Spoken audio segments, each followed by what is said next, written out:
Hey everybody, how you doing? I hope you guys are all having a good day. For those of you who like to watch the barcade, sorry I haven't done the barcade all weekend. I've been recovering from strep throat. It's annoying. This is like the second time I've had it. It's awfully annoying. But anyways, thank you for coming to the show. Today we got a great guest. He's a really fun guy, likes to flex and everything. So without further ado, let's bring on our wonderful guest. Nick, how's it going? What's up, Scooby? Chat, it's all you lovely people over here in the doghouse. Yeah, of course, this is not a bad version of the doghouse. Correct. I was thinking about that as I was reading chat, and I was like, "This is the one doghouse you like to be placed in by a woman." So, yeah. Yes, I will not be punishing anybody or my subscribers. I love you all, so do not worry about that. Ooh, a raid. Yes, raid. Thank you. Thank you for the raid. Nice. Yes, and I know whose raid it is too. It is my lovely producer, Stark, Tony Stark, Stark of Iron. Guys, be sure to check out his stuff. I'm definitely going to be putting out a link after the show, just like with Nick. Going to be putting out a link. So Nick, why don't you tell everybody who you are, what you do? Yeah. So, for those of you who don't know me, my name is Nick. I run a channel called the Plot Strikes Back, and the initial intent behind my channel was to really talk about movies and TV shows and to analyze the plot as the main substance, but to also pay attention to things that really, make up our beloved films with character, development arcs, themes, reflections. And I started a live stream on Monday nights called Masculine Mondays, where we look at the films that we've probably all seen, numerous times, maybe some for the first time. I haven't seen every movie out there, so there's definitely been a few movies that I'm just now watching for the first time too. But we look at it from a different lens. We look at it from a masculine lens, and I made a video called "Why Masculinity in Cinema is Important," because over the last maybe 10 years or so, we've seen the decline of masculinity. We've seen the decline of men growing up to be men that they should be in a time, in a place, a culture, not just here in the United States, but across the entire world, that needs to be strong for multiple facets and multiple reasons. And, one of the things that we can look to are the films and the movies, and even in TV shows that have characters that people relate to, and it's like, how many times have we seen people love, popular movies like Indiana Jones, Star Wars, etc. And granted, there's a ton of other movies that you can, take away from things. But we talk about a new movie every single night, and we look at the affirmation, the inspiration, and aspiration of these characters, and what the movie will try to tell us overall, the themes, the important traits, like being courageous, having discipline, and brotherhood, family. Like there's a ton of great things that we see in all these movies, which is makes it really interesting, and it's a great thing to study. I don't want to always make it feel like it's this sort of study session, but it reminds me of my old days in college, where I have a degree in English literature and creative writing, and when we would create stories of our own, or we would read literature and we would talk about these things, like in with my peers, it is very similar to how we talk about these same movies on the live stream, and then people chime in with chat, and it's a great thing. And I really appreciate the community, everyone that's been following me, and that shows up every week or from time to time when they can. Like it's always cool to see people get involved. And I understand people might not like every movie that I cover, which is just bound to happen because maybe it's a movie they haven't seen before. But it's always good to just expand our horizons, right? I mean, we've talked about some movies this year that I wouldn't have really thought about covering. Like As Good as It Gets, which is a rom-com. Goodwin recommended that movie, not me. Just FYI. But Yeah, I've seen Goodwin's a that low movie. key softy. Just kidding, but I've seen that movie. It's a good movie. yeah, but and it's not super big on masculinity, but there's there's something important about it. And then like we've kind of talked a lot more about femininity because true femininity is very is key to masculinity, right? When done proper, and we're not talking about the girl bosses, the Furiosas, the Rays, like those types of characters are just like Mhm. we don't need them. We really don't like it's fine for women to be strong. It's fine for women to, like again, just be good with firearms, right? To defend themselves. Like, but that doesn't inherently make them girl bosses. It Yeah, just means that it just makes them aware and to be, trained in situations or understanding how like, what the roles are for both sexes. So it's been fun to really to do that. yeah. Um, 'Cause there's always the exceptions, like Princess Leia, for example. Perfect example. Yeah,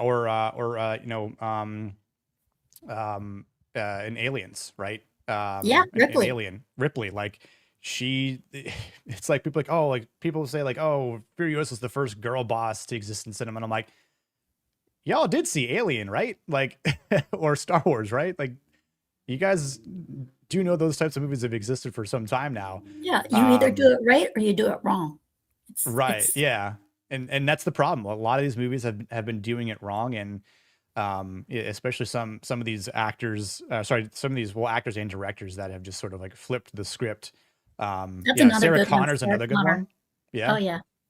Well, so in the it's early films, Sarah Connor was little. Later on, it was just kind of like, you're joking, right?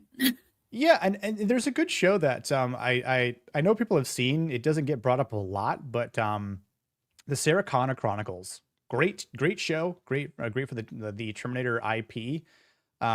It doesn't really make her out to be this girl boss. It just shows that Sarah Connor is doing what she needs to do to, protect her son, protect the future, and be aware, and just you know showed the traits that she's not just a pushover. Like, oh, like I just need to you know cook in the kitchen and that's it, right? Like she's got she because she knows what's at stake. So like any mother would defend their child, right? Like Mhm. that is just an inherent trait by, I mean, I say most good mothers out there. Some mothers don't protect their children at all and they're, terrible mothers, um but yeah, so that's been a fun Monday stream.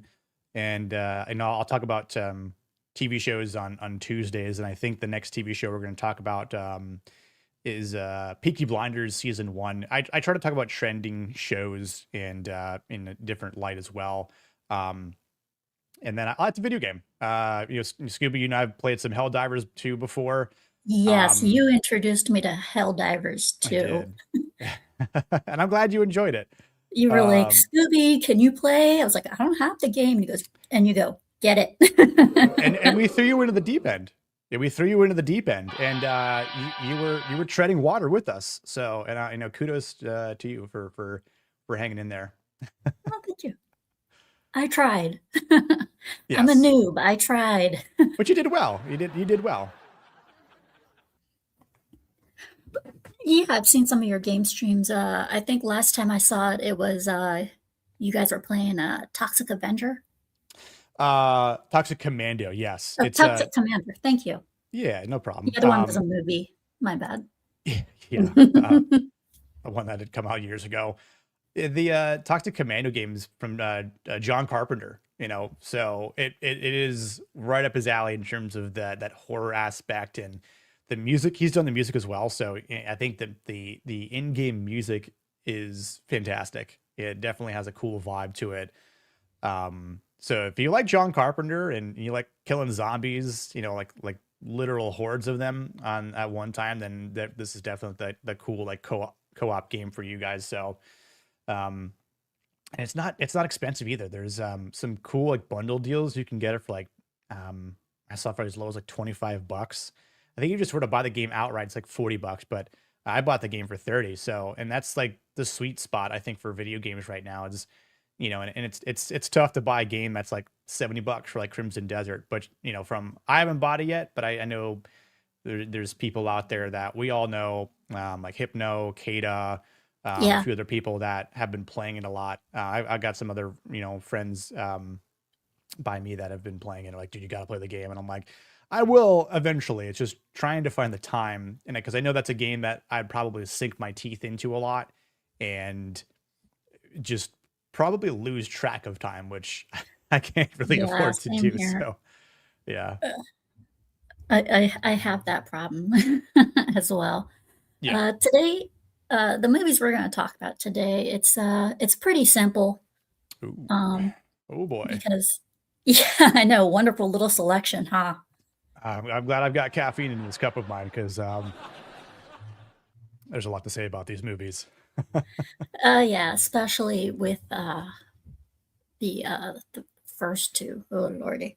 Um, so let's get in on to Spider-Man. Uh, we all we're all very familiar with all the Spider-Man movies that have come out so far, from Tobey Maguire to Andrew Garfield to Tom Holland. Which, for all of you who hate and despise Tom Holland, I hate to make you cry, but when he first started out, he was signed up for a six uh, movie Movies. deal. Yeah. Yeah, so he's still got three more to go through, and Brand New Day is one of them. Yeah. I remember at one point he was talking about retiring, and it's like, how can you do that when you've got a contract and like, buddy, you're still like in your 20s, I think. So, um, Yeah, he's also said many times that his contract is not as black and white as people think. Uh, he which said, yeah, which is that's weird. basically it's basically, he said, it's not as black and white. He said it's very complicated, and it was Disney's fault that it was complicated. And I'm like, no surprise there. Eh, Uh, True, but I mean, you'd think your agent would have been able to dismantle that contract and explain it to you, and even in layman's terms, what it is, even if it's not so black and white. What does that gray area look like for you, and what does that entail for your future? I mean, obviously he's done other movies in the interim of the MCU. Um, I don't think any of them have been good, in my opinion. So, in terms of him having these movies outside of him being Spider-Man, and putting him up as this sort of actor that is, not really typecasting him as Peter Parker. I haven't seen yeah, that yet. Now, I know he's going to be in the new Chris Nolan movie, the Odyssey, which, he's done voice acting for a couple yeah, movies. One of them was Doctor Doolittle. Um, he voiced a dog in that movie. Um, and how'd that make you he has feel? had some early movies that were supposedly good. One of them gave him PTSD. So Oh yeah, uh, I forget what movie that was. it I, was a I do military recall that. movie. That's all I remember. Yes. Which I mean, that's a weird thing to say, considering you think about some of the other war movies that we've gotten and how intense some of them are. You know, um, like we talked about Saving Private Ryan last year for Memorial Day on Masculine Mondays, and I think we're going to be talking about Fury, spoilers, for this upcoming Memorial Day. Mhm. Um, but yeah, other movies out there, like 1917, Paths of Glory, um, you know, just to kind of name a few that are pretty intense. And so I don't think I've ever heard any of those other actors going like, yeah, when we left, like I needed psychiatric, help because, I was too involved, and it was too real. And like, I don't know. I mean, to me, Tom seems like a nice guy at street level. Um, but I think he's a bit weak in terms of having a spine in dealing with online criticism, or just sort of feedback, because he says things online or in interviews that might come back to kind of bite him in the ass here and there. And it's like, Yeah. my dude, like, you got to grow up a bit. And, because what guy wants to be like you? You know what I'm saying? And that's kind of my point for the masculinity. Like, what young person out there is like, I want to be like Tom Holland when I grew up? I don't think I've ever heard anyone say that. You know what I'm saying? Or like Timothy Chalamet, same thing. Like, they're like of equal stature. Granted, I think Timothy Chalamet is, You done know more. they're they are of equal stature because they both dated Zendaya. The only difference right now is Tom Tom won Holland. that. Yeah, Yeah. only difference is Tom Holland is now married to her. I think Tom Holland tried to, pull the trigger on that quick so Timmy didn't get that opportunity. But, you know, um, it is kind of funny. I'm like, is that just the type of men that Zendaya looks to? I mean, and if I don't say men, but One looks like male a kid, and the other figures. one is just flat out freaky looking.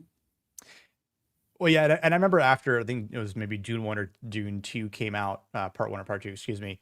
Like someone was saying like, "Oh, this is the leader of the the Fremen that is leading the way for this great war, like this puny looking kid." And I'm like, to be fair, um, that's the way he was written in the book. He's not a 20 or 30-year-old man. He's like a teenager. So I guess they found someone who looked like a teenager, which it is what it is. But um, And I sorry, go ahead.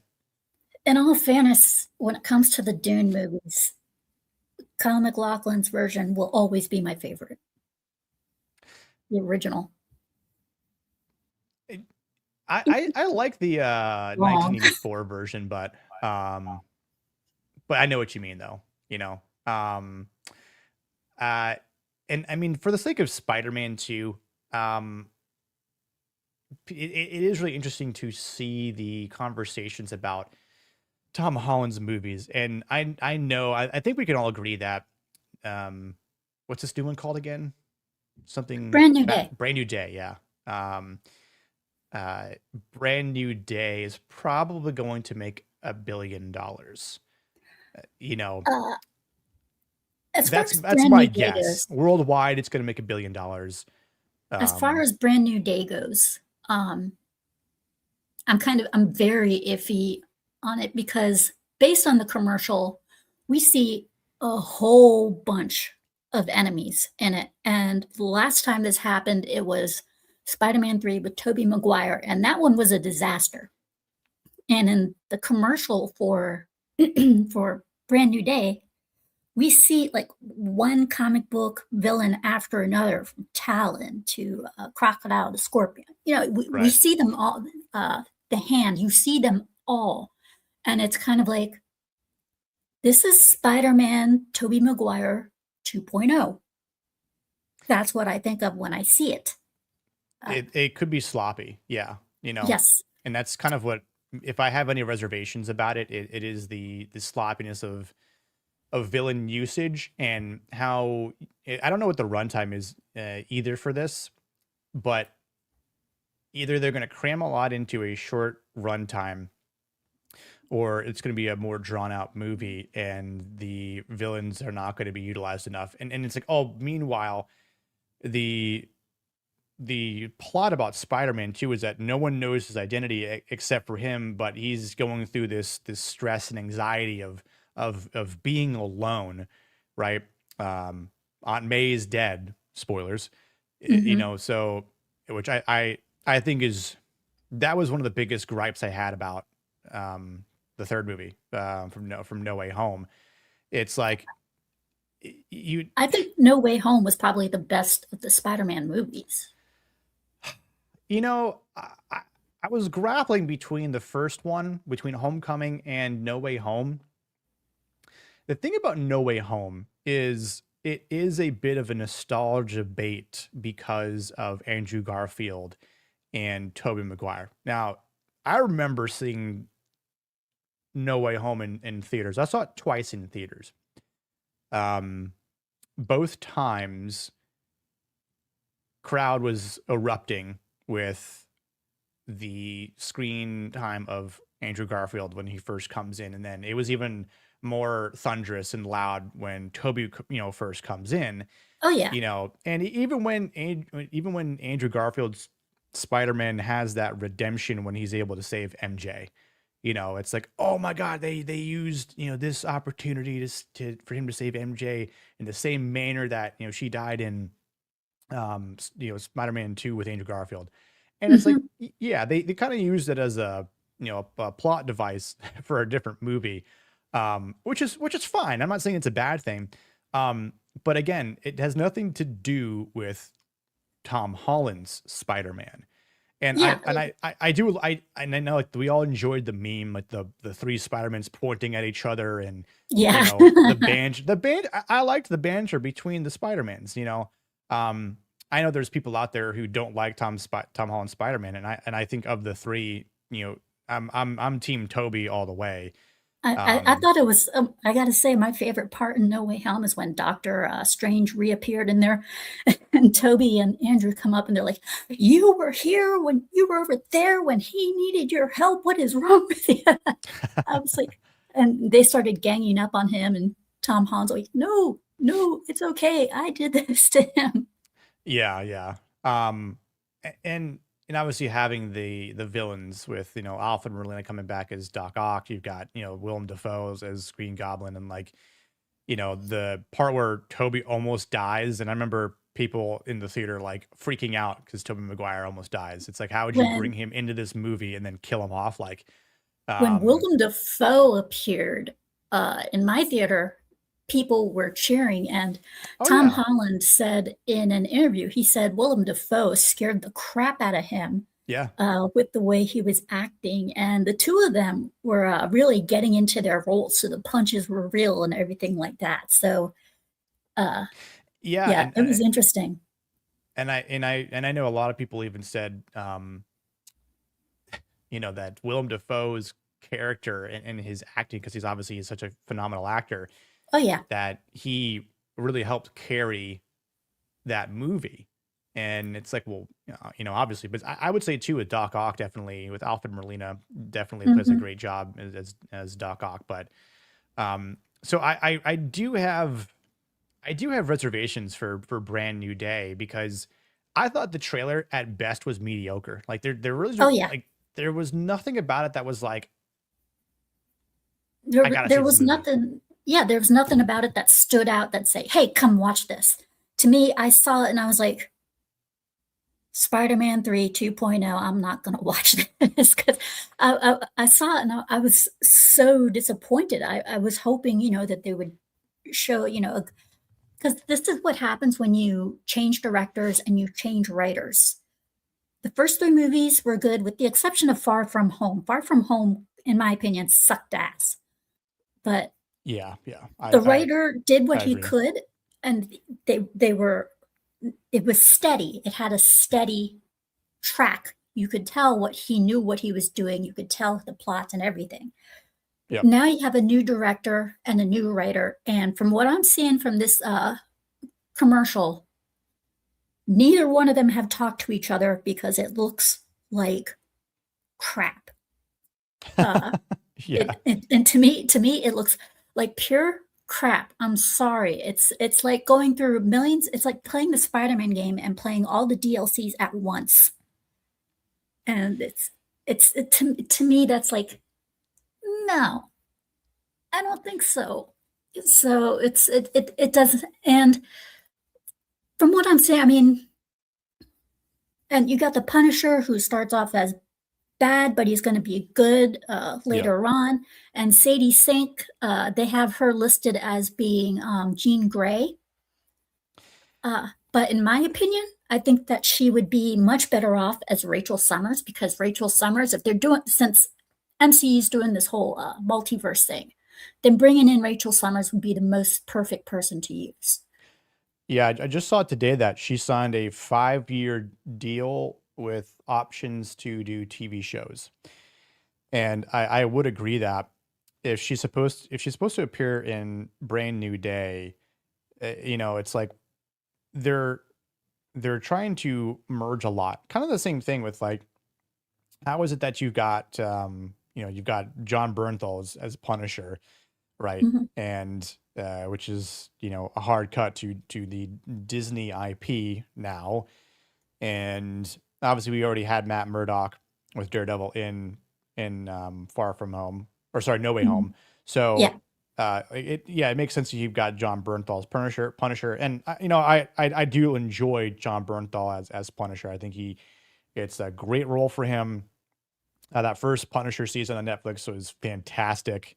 I even though that first season of Daredevil on Disney Plus was not good, the parts that John Bernthal shows up in those episodes, it's like, well, those are the best episodes. Why? Because you have a character that is, you know, taking charge and stealing that spotlight, which I guess is fine for the context of a character that you want to see, but for overall, it doesn't bode well for like the entire season, and the lack of consistency, I should say.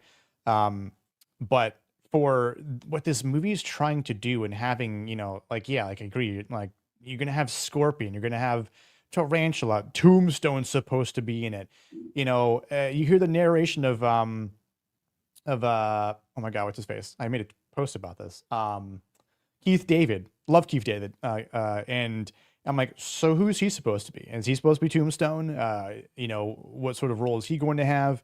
There's the hand that comes in nowhere. I'm like, okay, like, where do these guys fit in? Why is he taking on all of them? Is it because of Punisher? Like, how are they here? Like, All I this could can be a disaster of a film with It can the only it's antagonists. gotta be a disaster of a film, but the only way I can think of any of those working, and I mean only way, is if, uh, we now see him as older and more experienced. The only way I can see any of those working is as quick cut flashbacks. Yeah, and that's the other thing too. You mentioned like him being older because I think we were just talking about this, and I think Leon made a point about how a different stream how the second Spider-Man game on from on PlayStation, it's an older Peter Parker, right? And then they Mhm. obviously killed Aunt May in that, um, but this isn't Tom Holland. Like I don't think they're going to do like a time skip for this, right? Which I think is kind of maybe a honestly a bad thing, but maybe a not so great thing. Because it's like how much time has passed from him, being alone, being in this headspace where no one knows where he is, or yeah, Yeah. who he is, right? Like so, um, it's and if it's been like 5 years and he's been alone this entire time, then like yeah, it would make sense that he's starting to go a bit crazy because he hasn't branched out. He's been so he's been in solitude and he's become a recluse. No pun intended for that being also a form of spider. But it's also like the what's happening to him, right? Like people have said, oh, he's turning into a spider, right? Mhm. So that's going to be interesting. And I imagine in the next trailer we get, we'll probably show more of that because they like to give away shit in trailers now instead of like making it more surprising. Speaking of, showing more stuff, Sony is making a surprise move, yet not so much of a surprise move with involving Spider-Man, and that is they are canceling the across the Spider-Verse animated ones, but Yeah. not entirely to a complete and full extent. Like this is the end. This next Across Spider-Verse movie and stuff that's coming out with Miles Morales, it's the end for him. They're not making any more. They're Yeah. saying we're going to end it on this because it's going to be a heavy emotional one, and the only way we're going to see with Miles Morales is to just end it right here. Um, which I personally agree with. I think it's a great idea for them to just nix it with Miles Morales because I mean you can only go so far with him. Um, I agree. I agree. And I didn't see the second movie. I saw the first one only one time in theaters, and I thought it was decent. Like I'd maybe give it like a 7.5 out of 10. Um, I don't think it was it was a cool concept, some things that were, changed from the different characters and what you will. Um, Mhm. but yeah, it's like, how does Miles Morales fit into the live versions of Spider-Man? And I think it's Well, adorable how people think that Miles Morales is Spider-Man. No, well, Peter as Parker's it is, Spider-Man. Sony has already stated he will not be in any of the live-action Spider-Man movies, not Yeah, even in the Disney MCU ones. They've come to the agreement. They've said he will not be in any of the live-action MCU stuff. This is the only thing you're going to see him in. Of course, naturally, he's been in some of the kids' cartoons, sure, TV it's fine. show And that's wise. He's been in fine. a couple of those, Yeah, but they're saying, they're not cutting him out completely. But the rest of his movies, even the fourth one that was going to come out, they decided to cancel. So they're canceling the rest of his stuff. But it's not to say that it's going to be the end of the animated universe, because they have picked up that people do like certain characters and want to expand on more, um, such as, and they do have two spin-off movies coming out yeah. from the animated Spider Verse. Hmm. That Which being one of them of Spider Gwen. She is getting her own movie, uh, as is Spider Punk. Now, Spider Punk is the last one I expected to get a movie. Spider Gwen, I agree. yes, that is something I naturally saw coming. But Yeah. Spider Gwen, I mean, yeah, like I said, Spider Gwen, I naturally saw coming. So a lot of people are interested in Spider Man. A lot of people want to know her, know more about her. But Spider Punk is the last person I expected. Uh, and like I said, and it's that's not they're not going to stop just there though. They're going to keep on going, and one of the things that they're going to keep on going with is going to be Spider Noir as well. Uh, Yeah. and they Spider Noir, they have decided to keep out of the MCU. And that's fine. I'm okay with that. Especially for what it is and what it means for an expanded universe for the Spider Verse itself. It's like you got the Spider Verse, which is separate from the Sony Disney MCU, and they can do with it what they want.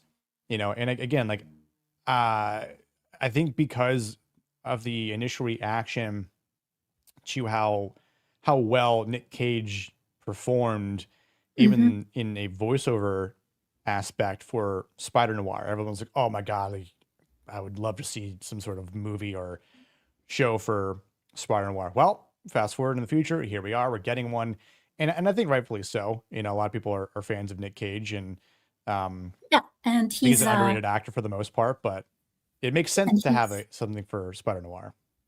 he's approaching this role in the form of like a form of Bogart. If you can bring up the article again. Yeah. I Uh, mean, I just moved over to the other article, but sure. I was gonna say Spider Gwen makes. I can see why they're trying to do something with Spider Gwen, but I don't think Spider Punk is necessary. I think because I don't even know. I don't even know who voices Spider Punk. So it's like, what's the premise of Spider Punk? Like, okay, so you're gonna try and be like punk rock and a rebel as your friendly neighborhood Spider Man. I don't understand. So that if you that that can is a weird one. if you can bring it down to where it's talking about Nicolas Cage, Tony, that'd be awesome.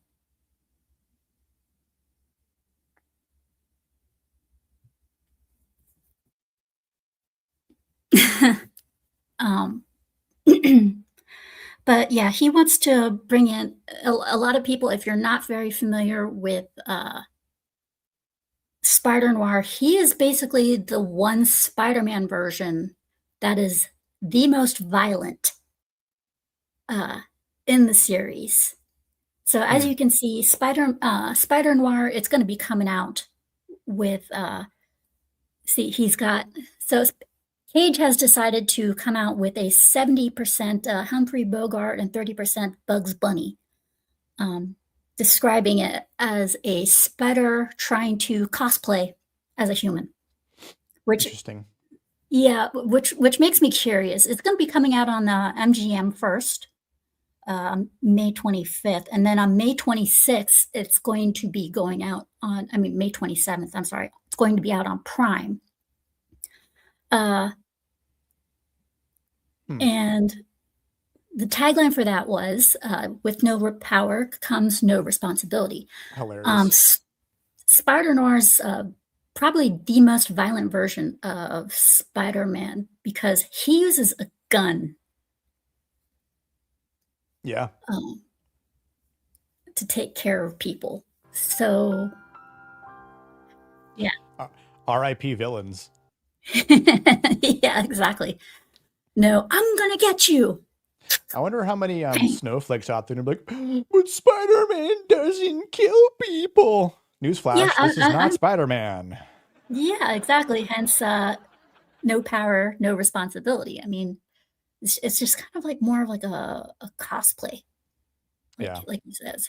And the Spider Gwen and Spider Punk, they're going to have their own stories. Like I said, Spider Punk, I can't wait to see what they're going to do. Spider Gwen, it's kind of obvious if anybody reads the Spider Gwen, comics. It's more than obvious in there. I wonder who's going to play Spider-Gwen. Is it going to be Haley Steinfeld or someone else? I wonder. Haley Steinfeld is supposed. I wouldn't, since it's an animated film, I would not be surprised if they brought her back. Spider Punk, I would not be surprised if they brought back the actual original voice actors that they used from the Spider-Verse. Right. But I'm not surprised that they're keeping Miles Morales and Gwen, in touch.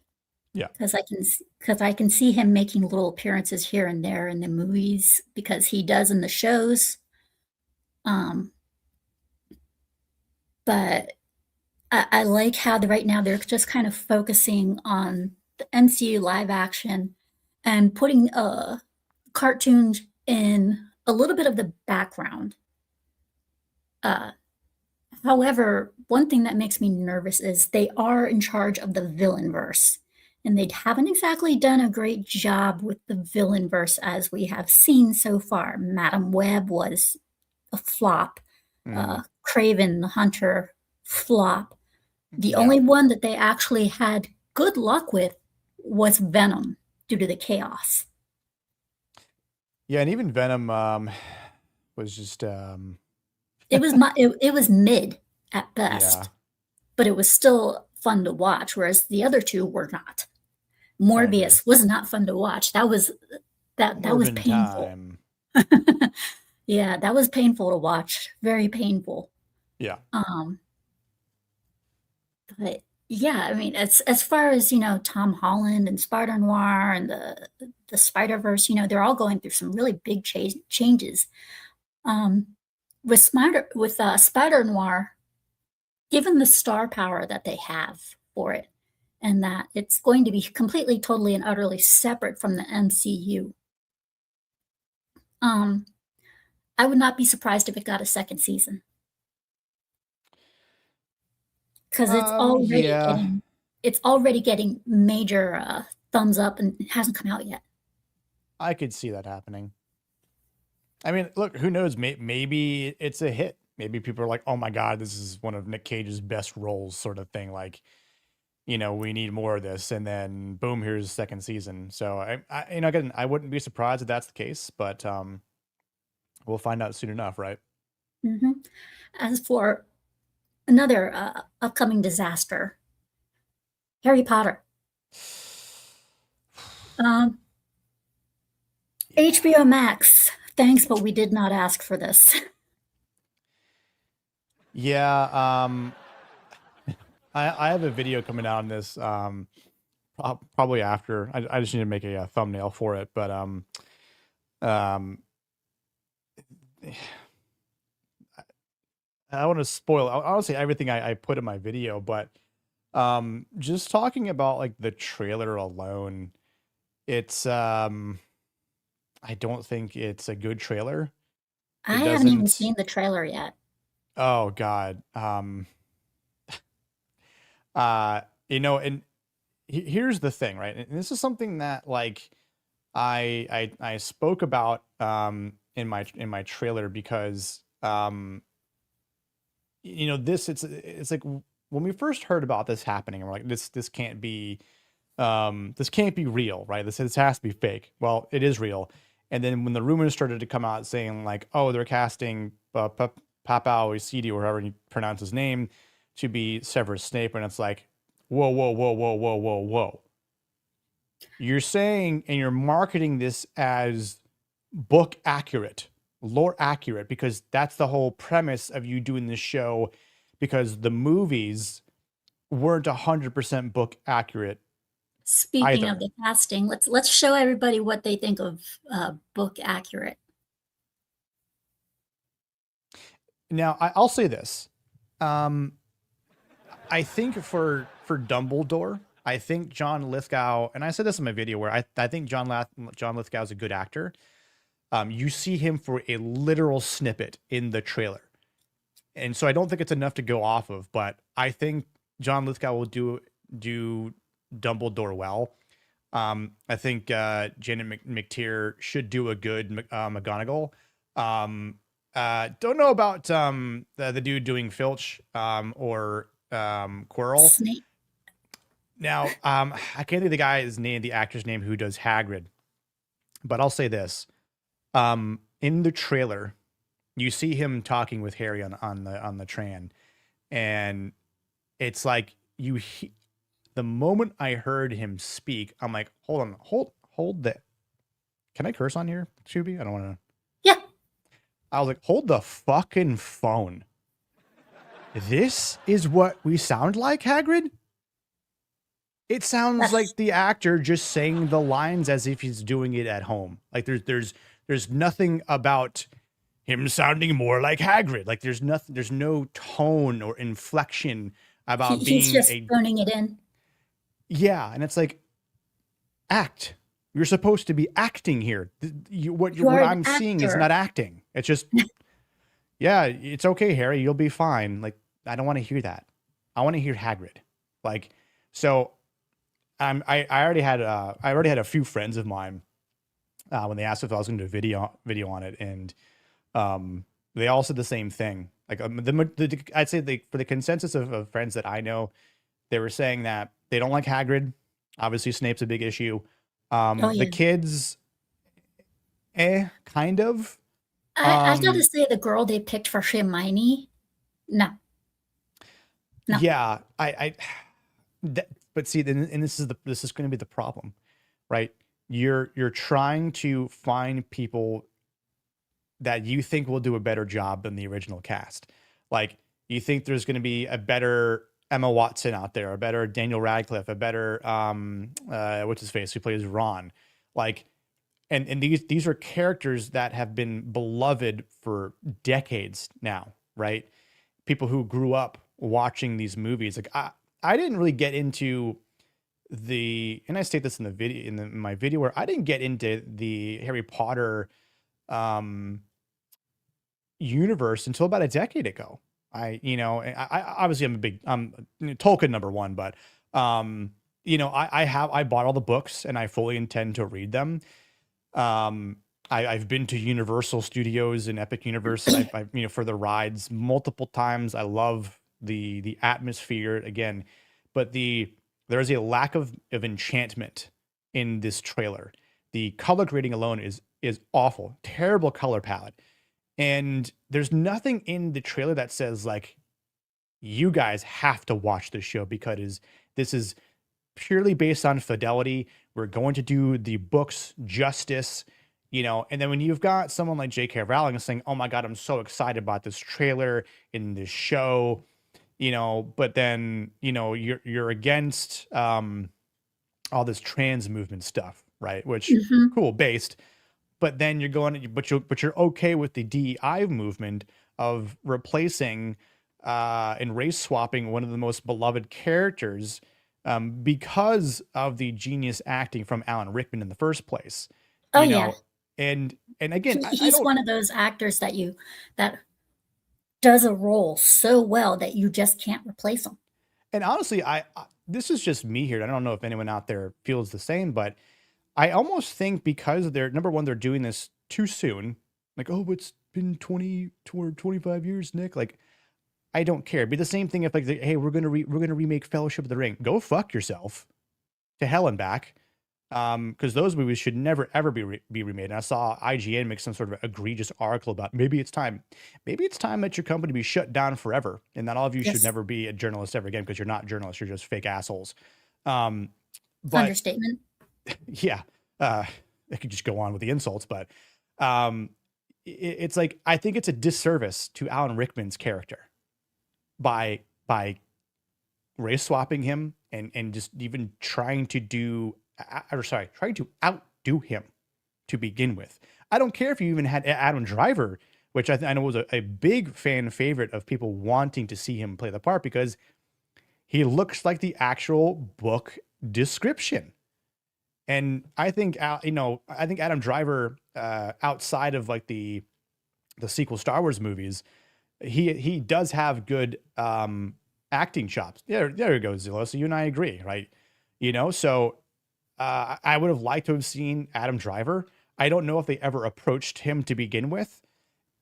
Probably not, right? This is I almost like the highly whole John Krasinski thing of playing Reed Richards all over again. Like you already saw that him once do it in the stupid, you know, Multiverse of Madness, but let's not try and bring him back for you know, in its own film for Fantastic Four here, which we know he can already play the part well. You never approached him to begin with. It's not like you went to Adam Driver and said, "Hey, Adam, would you like to play the role of Severus Snape?" You know, or at least do you know, an audition, right? Because I think that would have been worse. Imagine if he actually did have an audition and then he turned him down, and then that audition tape leaks online, and everyone goes, "Holy shit, he nailed it! Why didn't you cast him?" Because you probably want to send some sort of propaganda DEI agenda. And just, Oh, yeah, I don't think they definitely. thought this through, Scooby. Think about the things that are going to be happening in later seasons. Like when he loves Lily, right? Lily Potter. Oh, an interracial couple that can't happen because James Potter is an asshole. Uh-oh. You got a white kid that's bullying a black kid. Heaven forbid that happens. Huh. I'm telling you what, the shills and the racism allegations are going to start flooding the Oh, internet in yeah, due time and next year. I would not be surprised, I would not be surprised, I kid you not, I would not be surprised if at some point in time in the show, they made 1 or 2 characters gay. Yeah, I I would honestly would not be surprised to see that. Like, you know, it's going to be like, oh, I know the perfect example. It's going to happen. It's going to be in season 4, when Harry is going to be trying to find someone to go to the winter ball dance, and he's going to go to Cho, and he's going to be like, "Oh, Cho, would you go to the dance with me?" And she's like, "Oh, someone else already asked me," and it's going to be a woman. It's not going to be I could see it. what's his face, Pattinson's played in the original Cedric. It's not going to be Cedric. It's going to be a I woman. can definitely see it, which is what's sad. Yeah, it's it's going to be awful, and that's going to be the most controversial and hypocritical thing to J.K. Rowling because she's so against the trans movement, right? So Mhm. it's like, but wait a second, you're okay with the gay changes in the show, right? Because this is supposed to be book accurate, JK, and yet here we are. So again, I think this is and I talk about this a bit in my video where it's, it's how is this being marketed, right? Like, I think the idea is that this is going to be a maybe 80% accuracy take on the books, maybe similar to, the Lord of the Rings books to the trilogy, where they're not 100% book accurate, but they're mostly book accurate. Aside from a few changes here and there that make sense to adapt to a movie, which is why I think the original Harry Potter movies work so well. And it does make sense that if you're trying to fit a lot of those books into a longer, time frame, you have to do it as a show. But if you're going to change things at that point, you're going to add things, add fluff because you need screen time at that point. Like, oh, we need 10 episodes of this, each book. Like, how maybe the book isn't that long. How are we going to do it? Like, and I think knowing the credit run time and so forth, like they might be marketed as an hour-long shows. Subtract the intro and outro, you're probably looking at 45, 50-minute episodes, which at that point, maybe it's doable. But They may advertise it as a fresh new take. Yeah, we're basing this off of fidelity, but what you're going to find is that there's a lot of controversies and that we're actually hypocrites in that, we just wanted to remake it because, we have no other good original ideas. And I was like, dude, in my video, I'm like, what about the Marauders? How about when the first houses were created? You can't go back to the beginning?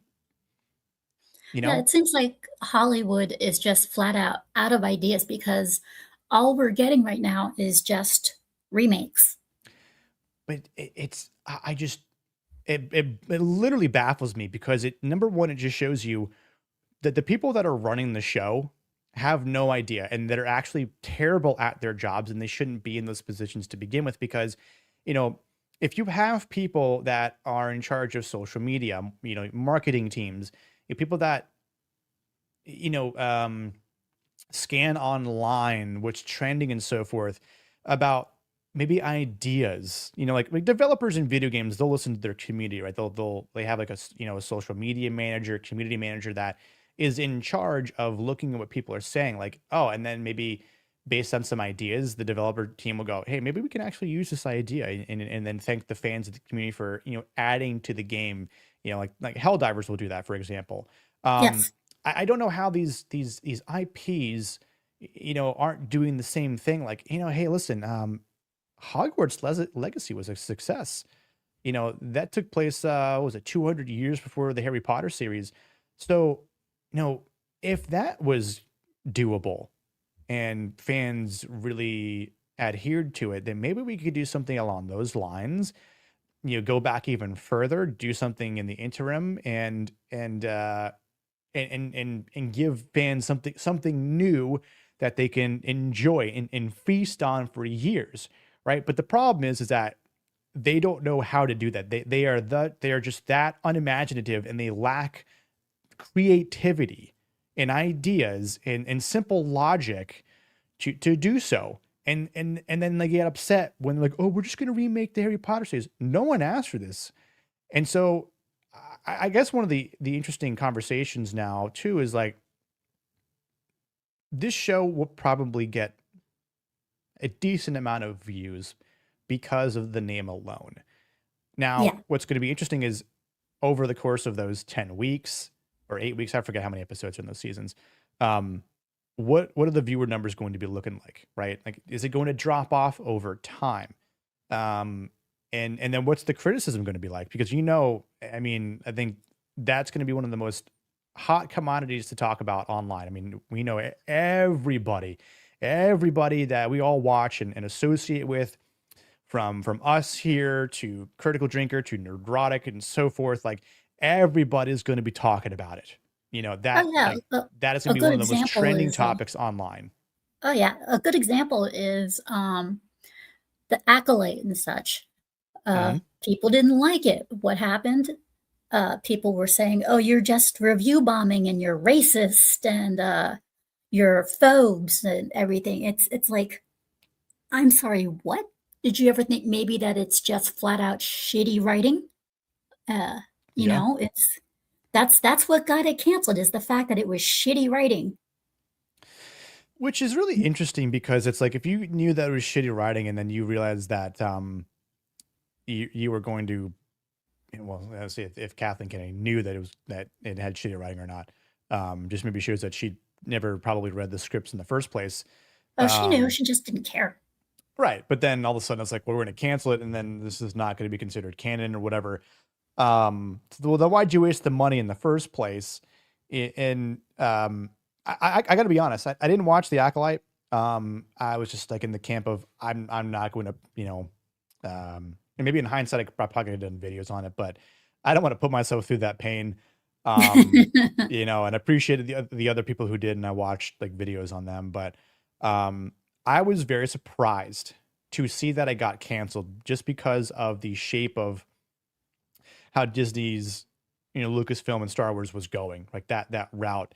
Like they could do no wrong according to them, and Kathleen Kennedy's in charge, and the Force is female, and like you can't cancel, a heavily, driven female show, and like the black characters in it and so forth. And I mean, I was surprised, but I was also glad that I got canceled too, because it should have been made in the first place. I don't know if this Harry Potter series can get canceled, which is very problematic. It almost reminds me of The Rings of Power on Amazon. Uh, People say, "Oh, it's going to get canceled." I'm like, it's not. We're going to get 5 seasons, all 5 seasons, like they originated and originally stated from the get-go. We're going to get all 5 seasons, and it's going to be awful, and it's going to be one of the biggest wastes of money in TV history. It was painful. And we could potentially see a repeat here, ironically, in another fantasy, driven IP. But if this show ever got canceled, it would have to be because of the low numbers. Like people are just like, yeah, you know what? As we see what you're doing, we don't care that it's actually based on the books. Maybe the acting is just piss poor. Maybe some of the changes, or maybe the new additions that they've included from the books aren't done well enough. They're not properly done and adapted from page to screen. So people are just turned off by it.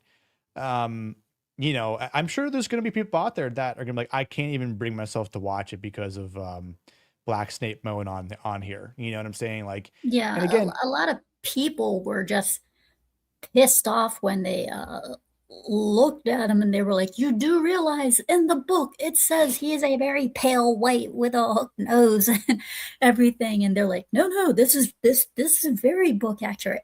How? well, How? now they're going to say, well, black teachers are just mean now. So Gamer Nurse Gale, 4 months, says, I don't like who they cast to play Cerberus Snape. Snape was described as a thin man with a pallid complexion in the books. This disrespects the books. Yes, it does. yep. Very, I talk about that in my video. It's again, like if you're marketing it based on fidelity, then you're already being a hypocrite. And there's going to be a lot of jokes and memes to be made, which they're going to be like, oh, the internet is just toxic. We're all ists and phobes. And I know there was a post that I think Variety put it out, which who the hell believes Variety anymore, but the death threat allegations. And so a lot of us are like, cool, where are the receipts? Because you could just make that slop up.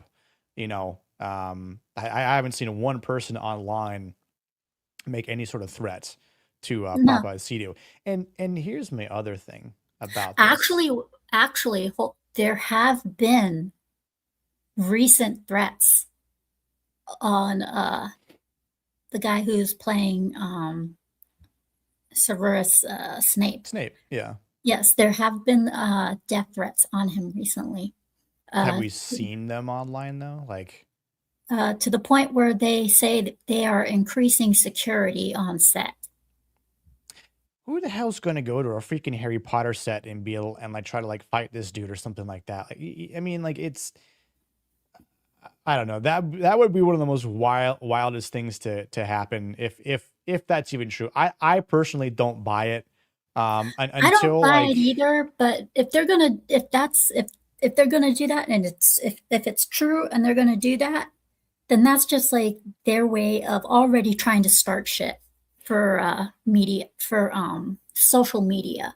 and we need to be ready for something else. I thought about this yesterday. I didn't mention it in my video. But be prepared for bot accounts to be created and to show threats Oh against yeah, him. There are they going to be always bot accounts that are going to be like, look to when these accounts were created. If any of these accounts were created in the year 2026, you know for a fact it's bullshit. oh yeah. The bots always appear when it comes to new stuff. They appear to uh, give And the thumbs up. location. Yeah, they appear to give thumbs up and or give a thumbs down or make threats or whatever. The bots always appear, and um, it's insane because there are times when it's obvious that they are bots and they just didn't even try because they will say the same damn thing over and over and over. Oh, Um, 100%. 100%. like they will say shit like number one show in on TV. So glad. Hope it gets another season. 10 out of 10. It's kind of like, are you fucking kidding me? This is even better than the movies, guys. This is the show we've been waiting for. Yeah, All and that what's kind of funny slop. is and what's funny is it's like that with the movies too. Every single movie that comes out, the biggest movie of the summer, the biggest movie of the summer. It's like you just said that about another movie. You just said that about this movie. You just said it about this. It's like, Oh yeah, it's can rinse and you not repeat. say the shittiest movie of the summer? You know, Oh yeah, the bots are incapable of expressing real thought and analysis. So you know they're all scripted, or you know they're originating from like Africa or India or some third world country, and it's mhm. like yeah, okay, And you know. then, like I said, you go to yes, Gothic therapy. They are. He is perfect at it. He nails it on Yep. spot every time. He just nails it. And then he'll go on to WDW and he'll be like, "This is a bot. This is a bot. This is a bot. This is a bot." And he just points all of them out. Always gets it right. Yep. Which guys in the chat, I highly recommend you check out his show, his streams. They're awesome. Him and his wife, the Writing Raven. But the bots, when it comes to new shows and new movies, they appear everywhere. You go to movie theaters, and each theater, each advertisement that's going to show up right before a movie starts says the same thing. Like I said, Yep.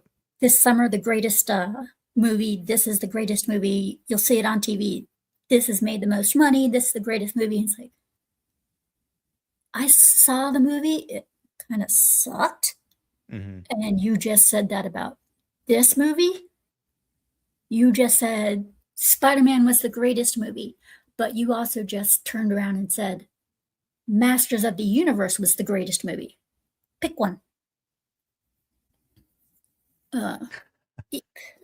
Right, IB. Like, And that we yeah. know of. Who knows, right? Yeah, and I think a lot of this also is because a lot of these celebrities, we're getting some really shitty actors and stuff, and I think it's a lot of it is because some of the really good ones, some of the actual pros, keep saying shit that gets them blacklisted from other stuff. Susan Sarandon, big example. They go out there, they say stupid shit, they get blacklisted from other companies and other studios, or they refuse to work with certain companies and studios because they're either A, Republican, or B, Democrat. It's like, Yep. can you like leave that kind of crap out Out. of the movie? Because this is a movie, it's meant for entertainment. It's not meant for politics, it's meant for entertainment. Yep. And I think that's also one of the reasons why we're getting so many crappy movies is they don't know what to talk about because they're afraid of insulting people. Yeah, it's kind of interesting how recently Ryan Gosling, made that comment about, you know, the fans, the viewers, they essentially work for us in a matter of speaking, right? From a certain point of view, they work for us, right? Like you have to convince us to see and buy into your product. If your product's not worth buying, you ain't get my money, especially Yeah. nowadays. Like maybe, 10 and 15 years ago, I'd been more willing just to go see everything out there, but um, there are freer ways to watch, newer films and whatnot. And it's refreshing to see a movie or hear from, an actor. And again, it's like, you know, we shouldn't really care what actors have to say. We don't like, you've got people like Gene Simmons out there, but like, actors, celebrities need to keep their mouth shut, myself included. Like, we're there to do our job. And if people like what we have to say or do in our job, then that's totally fine. Um, and you got Josh Duhamel saying the same thing. Like, I'm not trying to, talk about the message or anything like that, but so it does seem like there's the start of a trend where actors and celebrities are getting to understand. I think Jennifer Lawrence also said something not too long ago about like, yeah, I'm not going to say anything anymore because she had a big mouth about certain things as well, in previous years, about her political views and other views. And, Oh yeah. it's like, well, I'm not going to watch your movies anymore, Jennifer Lawrence, if that's the way you're going to approach things. So I think who knows if it's something that their agents are telling them or the studios are telling them, like, hey, listen, like pipe down on the political takes because, we're losing money, you're losing money, we're not going to be able to make as many movies anymore, and you're not going to have as many jobs as you probably want. So it's like any of us, for any of us that have, um, you know, and a first, second, or third shift type of job, in the employment world, most of us can't talk about the type of politics, like these celebrities can. So it's like, why are they so privileged and can do so without repercussion? And I think that repercussion has started to kick in because we're like, oh, Mark Ruffalo, this is how you're going to come out of the gate. Cool. Go fuck yourself. We're not going to watch any of your movies anymore. So, but I do appreciate what both Ryan Gosling and Josh Duhamel have recently stated, and again, like when we hear stuff like that, kind of your point, Scuba, when you have other actors out there, God, I can't think of the guy's name. I was just talking about him too recently. He's been in some Taylor Sheridan stuff. Um, oh my gosh, I'm totally blanking out his name. Um, uh, I'll see if I can find his name real quick, but he got blacklisted because he didn't want to do like a sex scene in Hollywood. So they're like, oh well, like you have standards. Sorry, like we need you to break those standards because you want to have a sex Yeah. scene in Hollywood. And so it was like, yeah, I'm not going to do Sorry, that. So those do happen. You got to, if you're not comfortable doing it, then you're gone. or like Kevin Sorbo, right? There's plenty other actors out there that Gina Carano is another one. So Oh yeah, and she was pretty cool. And then she and I what like she how said wasn't she wrong. yeah, I love how she just gave Disney the finger. So Yep. but another good thing is the Zelda movie. Everybody wanted that one guy who was trans to be Zelda, and Yeah. they were like, no, fuck you. We're gonna get some actual people, and they were nobodies. And a lot of people are like, okay, well now we're interested in the movie. So it's Right. and yeah, so that's another one that was almost politically and I love the guy who's creating the movie. He was like, I'm not going to do this because you want that. I'm going to do this in my version. Uh, Nintendo, same way.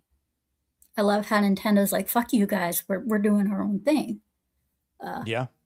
Even though video game wise, they're stupid in doing that. But yeah, when it comes to movies and everything like that, if you try to pressure them or whatever, they're still going to say, fuck you. Yep. Which I absolutely adore. And yes, Nick, you can cuss on my channel whenever you want. This is more of like an 18 and up.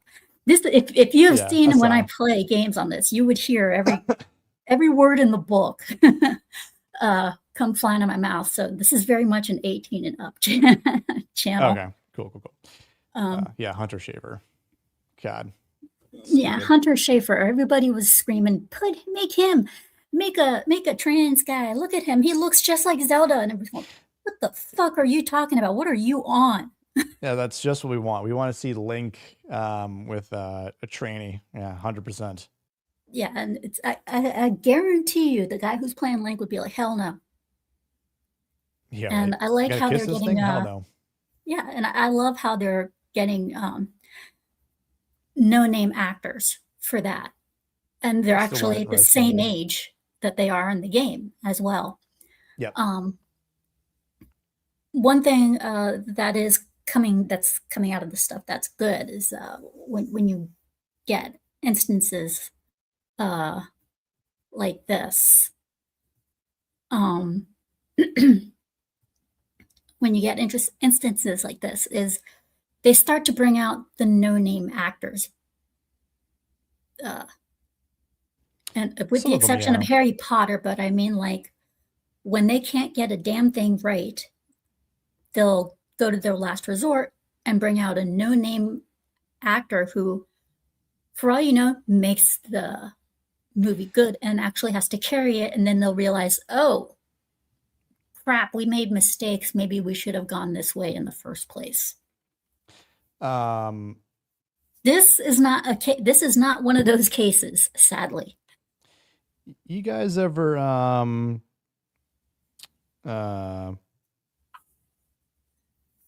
see Family Guy? Oh yeah. So you guys know who Cleveland Brown is, right? Yes. Yeah. One of the main characters in the show, friends of Peter Griffin, right? That was a voice from 1999 to 2021 by a white guy. And then the cultural movement and the DEI propaganda took effect, and they kicked him out because he wasn't black. And that is exactly what happened with Apu from The Simpsons. Same thing has happened with Apu. Yep, exactly. And the bee guy. So tell me, how the fuck are you gonna pull this shit in Harry Potter? Mm-hmm. I thought this was about acting. I thought this was about having the right character play the right role. Oh, it doesn't matter here? Tell me why. I'm all ears, J.K. Rowling. Yes. I'm all ears, HBO. Curious. And they don't have a good excuse. They have no excuse. They have no legitimate reasoning behind it. It's all bullshit. Neil McDonough. Exactly. That's what I was referring to. Thank you, Nerdscale. Yeah. It makes no sense. And people went after The Simpsons, and it's kind of like, have you not watched The Simpsons? They don't hold back on anybody. Yeah. Everybody is fair game on that show. The Birdcage. I'm surprised nobody jumped on that one. Oh, yeah, because that one, nobody was safe. Yeah. Nobody. Everybody got shots. Yeah. And I was gonna say, if we're gonna do this with Snape here, then you should bring back Apu, and you should bring back Mike Henry, the original voice actor for Family Guy. In fact, how about you give Mike Henry reparations for the past 5 years of him not portraying the role, right? Because that's what some colored folk want. They want reparations, right? Cool. Mm-hmm. How about give a white guy reparations, right? Because you're all about this DI propaganda. Cool. That's fair, right? Oh yeah, definitely. So. And as far as of course, Harry Potter not being the only fantasy film, and I know you are a fan of Lord of the Rings. I couldn't help but bring this one up. Let's do it. Oh yeah. Later, Zane. And hello to Orphan Zane. Of course.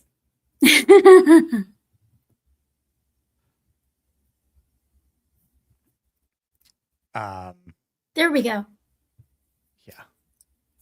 So we got Lord of the Rings going on. And in case anybody has not heard,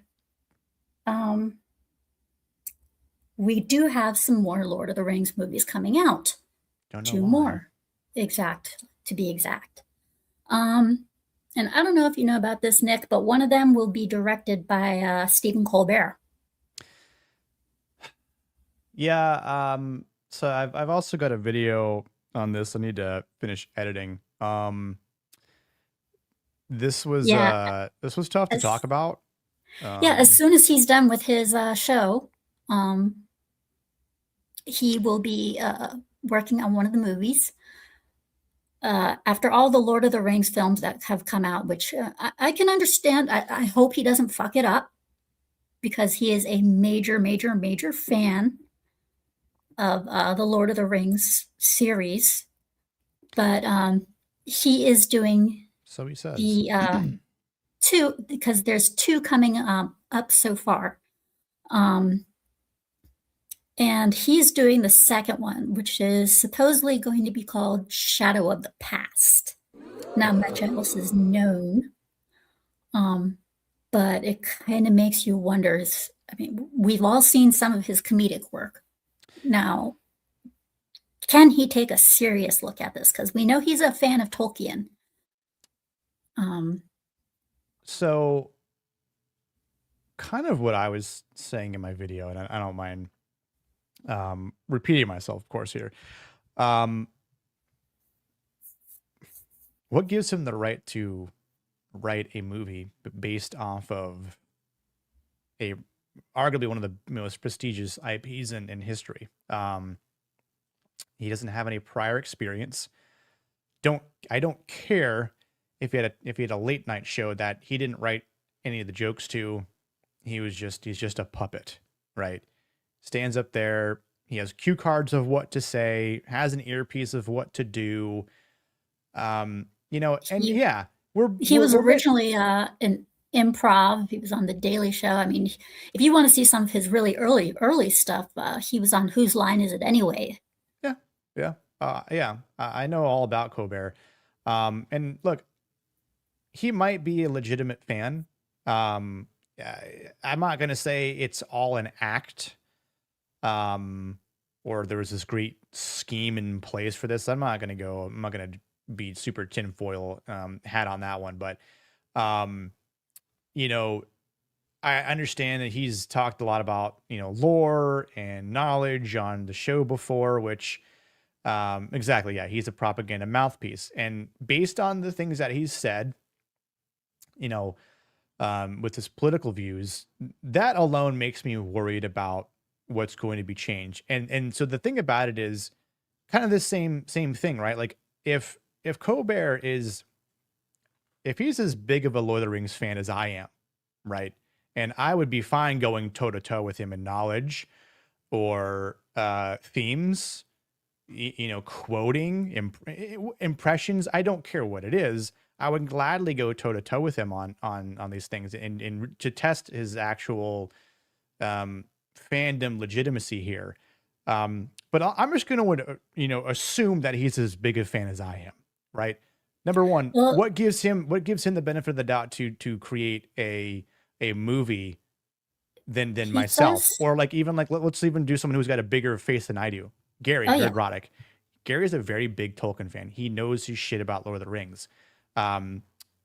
It's like I would trust him more than Colbert. Not to say because I know more. We know more about how Nerd Roddick, carries himself with takes and views, but I do think that could, because he's not a mouthpiece, and that's the thing. The way the recent producers and talking hands with Fran Walsh, Peter Jackson, right? Like Peter Jackson has not been the same. He's not been the same guy since the Hobbit trilogy. I would even argue that he has not been the same since the Lord of the Rings trilogy, or maybe even King Kong, because what was his name? One of his best friends that worked on all those movies had passed away, and that's basically what has deterred Jackson from making any of the movies. So like when he's kind of like saying, "Oh yeah, well I'm gonna have this conversation online about," it just Well, seems like it was something that Warner Brothers thought of and like maybe convinced Jackson to sign off on as well. And like, hey, Jackson, we need you to make this video, have Colbert come on, that you're going to, like he's going to take over and do this sort of, this movie and help write. Like, I mean, well, Colbert said that the next installment is going to be based on the parts of the Fellowship of the Ring book that didn't make it into the original books. And he says, and I quote, right. "The thing I found myself reading over and over again were the 6 chapters early on in the Fellowship of the Ring that they'll never developed into the first movie back in the day." And I thought, oh, wait, maybe that could be its own story that could fit into a larger story. Right. And again, this goes back to the same aspects of fidelity with Harry Potter. If you're going to try and bring things from the book that weren't seen in the movies, because the movies are about a 80% adaptation, right? There's things that, it's not Arwen that saves Frodo. It's Glorfindel. Like, well, yeah, but Glorfindel is too powerful to be shown. And people are like, who the hell is Glorfindel? How often are you going to see Glorfindel in the rest of the movies? Like, okay, I get that. And I'm okay with certain changes to that extent. But, where else is he going to go with this? Like, you're going to go, 14 years after Frodo's already left to the Undying Lands. Oh yeah, Kate Winslet apparently is going to be Gollum's mother. That's the rumor. I'm sorry, what? I believe that was a rumor I saw online. I don't know, Tony, if you want to look that up. But insane. I don't. If Again, that is it's true, just a that's rumor. insane. But I was like, hold on. Smeagol's mother's going to show her face? Oh no, precious, no, do it, no, not mother, no, please don't. Yeah, that's a joke. I or it sounds like a joke to me, but I don't know what she's. I don't know what her official role is going to be, but yes, The Hunt for Gollum is going to be coming out next year. It's going to be the first out of the 2 new movies. What's the point? We already know the story. Gandalf says it. I looked everywhere for the creature Gollum. Yeah, and guess what? Mordor found him first, and we all know that he said, Shire! Battles! And then guess what? He's like, you take it, Gandalf. Don't tempt me, Frodo. Understand I would use the ring for good, but through me. Yeah, we already know that story. So why do we need to see it? Oh, by the way, we're going to include Aragorn, but we're not going to de-age Viggo Mortensen. We're going to find someone else who's probably going to do a lesser job in the role. So yeah, we'll spend money on other things, but not for a actor that we need to just, reprise his role. Yeah, it's I don't understand when movies do this. Is it just for the sake, of the nerds, even though they've already seen the movie and they don't need to see it again? It makes no sense. Nobody asked for it. Stop giving something to people. Stop giving people stuff that nobody asked for. Yeah. This is like prequel stuff, right? Like this is we're filling in the gaps of things that we don't need to see because we already know the outcome. We already know what happens. It's like, okay, so the whole movie, the whole synopsis is, Gandalf and Aragorn, they're going to start looking for Gollum. They can't, spoiler alert, they don't find him. They don't find him. Who's the antagonist going to be? Orcs? Orcses? Yeah, we already know that. So what else are they going to do here and include that is going to be enticing? And like, honestly, I don't see this movie doing well. I don't. I don't see it doing well either, yet at the same time, that little People will see it for sure. the little part in my head is going, the curiosity is right there. It's just kind of like, but I wonder how's he gonna, how's he gonna do it? Is it gonna be any good? I'm curious in the direction. I mean, what happens if he does it and it actually turns out good? But in what world does it turn out good, right? I Like, don't know, but the damnedest things have happened. Tony says, when you already know what's going to happen, why watch it for the first time? That market always confuses me. Yeah, I don't yeah, get it. yeah. You know, Unless they're going to show like a super detailed version that we don't know in the film. well, they're going to make up a Why? lot, right? Yeah. They're going to make up a lot. They're going to come up with their own imagination and try to create things that aren't there to begin with. So it's again, this is a lot of filling in the blanks to what we think. And look, I love Andy Serkis. He's probably the greatest mocap artist out there. Arguably one of the most talented voice actors out there. Um, but in terms of like him being a director, name one great film that he's directed. There I isn't can't. one. He's done great roles, but there's not one. I wouldn't even say there's a good movie that he's directed. So yeah, I understand he's familiar with the Lord of the Rings universe. I have all the audiobooks that he narrates. They're fantastic. He's Mhm. great at that. But you're reading Tolkien's work. You're not creating work within Tolkien's universe. Like, It's like they are throwing shit at the wall to see what sticks. They realized, oh, the streaming didn't work, so we should go back to big screen. But how are we going to do it? Well, we'll just pick two random movies. We'll get some people that people know of. We're going to have them do it. One we all know both of them are probably going to be like shit anyways. And uh, they're going to I don't know. This is their way of trying to go back into the theaters, I think. well, it's sort of like the why did the War of the Rohirrim movie happen? So that they could keep the rights to it. And I mean that animated movie was terrible. Um, uh, I got to again, say, Venom: Let There Be Carnage. I actually kind of liked. I It mean, had it had its really bad moments, but there were some moments that I actually kind of I liked. haven't seen Animal Farm, but I mean, to me, all those movies are like mediocre, you know.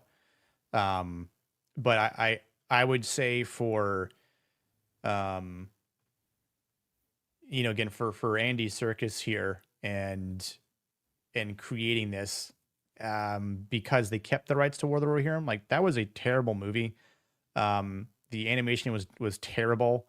The story again, what was her face? Fran Walsh and God, it was the other lady. Debbie, I forget. She or they, they took part of the appendices from Helm Hammerhand and his two sons and his nephew, and then the fact that Tolkien himself never bothered to give Helm's daughter a name just showed how insignificant her character was Yeah, to that universe. yeah, if Philippa they don't have a Boyens, name, yes. then if they don't have a name, then people are like, yeah, they don't And have a name for a reason. yeah, and so the other issue that I had with it, and I had been working on a video, and I'll probably release it more so when this next movie comes out, since it'll be more so trending at that point at that time, but I'm going through my notes right now, but there's they create a name for her, right? Freya. And I'm like, that's not even an Anglo-Saxon name. Like, so you can't even adhere to the same ideology that Tolkien created, Yeah. which really boggles my mind here, because it's like you guys were so close and you guys understood what the Tolkien universe is supposed to be basing itself off of. You guys are supposed to understand the context of the lore that's built here, and oh god, let's see. Let me find my notes here, because but essentially, like, I did my own research, as like anyone should here, and Research is key. yeah, but they don't like doing research, in Hollywood. But let's see if I can find it real quick. That's when they go over to Wikipedia and we're like, okay, this is the plot. This is what happened. Okay, this is what our movie's going to be based on. Yeah, I mean, they kind of create. I mean, obviously with that movie, they created their own. She was basically a girl boss, right? She was the hero, or heroine, I guess, with being able to save the day and be inserted into Tolkien's lore here. When really Tolkien states that it's his nephew that saves the day. And so it's all about the nephew, Helm's nephew, who does have a name, who does have a background, and you do see him in the movie, but he's not the one who gets the spotlight. And then, like, it's like, oh, you should, Frey, you should be the one to lead the Rohan. And she's like, and then she pulls a Jon Snow, and she's like, I don't want it. And it's like, then why did you even have her there in the first place? Yeah. So it was such an ass backwards thing for them to do. But that just goes kind of hand in hand. Like, they don't understand what it is that they're doing with their own with this IP. And I that's kind of makes me a bit worried about the Hunt for Gollum. And again, I could be wrong about Colbert's approach, and I think, like, best case scenario, if Colbert's like, I just want to do what I think, fits in line with Tolkien. But the problem is like this idea of creating a new threat, after the War of the Ring is over. Gandalf, the elves have all left into the Undying Lands, right? So you still have Gimli, you still have Legolas there, and you still have Aragorn still alive, older. You'd have his son there, but it's like, what's the concept? Like, you're continuing to hunt down the remaining orc. Like, there's no enemy, there's no real protagonist. So you're going to create, and like there was an idea that Tolkien also had as well, but he went back against it because he realized there's no point, and it would make the Lord of the Rings ending insignificant. It almost would undermine the whole War of the Ring and evil being destroyed. Like, okay, we're gonna have the cult of Sauron and Saruman. Like, no, we don't need that. Like, you're saying that people that mankind is going to get tired of being at peace. Meanwhile, it's like, y'all realize how long the Third Age was in existence for? How many thousands of years, or the Second Age? Like, it's nice to have peace. And that's how it is with certain movies. Like, sometimes they will try, like, okay, Star Wars is an example here. With the original Star Wars, the first one was good. The very first one was good. But then the second one came out, and people were antsy because, sequels have a tendency to be really, really bad and can either make or break the series. Right. Star Wars episodes 6, 7, and 8. Great. All this both the sequels to that were great. But then it left that gap of an opening for, the prequels. What happened? They bring in the prequels for that. And the prequels, they were kind of hit or miss.